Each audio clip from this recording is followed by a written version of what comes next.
Oh, ayan. Mga kabayan, dito muna tayo sa sa usually ginagawang pinangat. Ngayon hindi to pwedeng lang.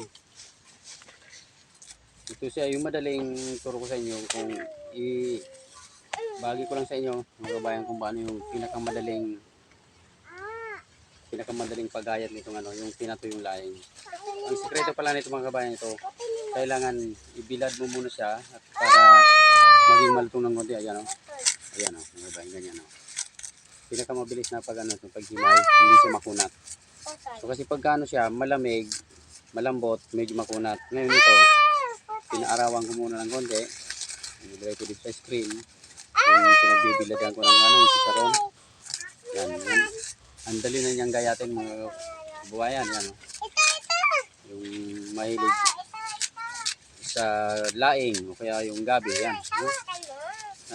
Halos na lang parang gusto-gustutin mo lang ganyan. Nadulog mo siya. Yan mga kabayan.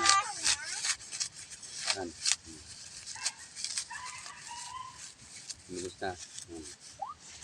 Ito pinatuyo ko muna ito mga kabayan sa sa walang yung hindi siya na arawan, hindi rin siya naulanan.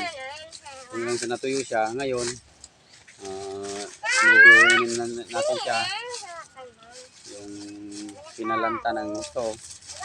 Tapos, ngayon pinalutong para mabilis gayatin. Ito pala yung technique nito.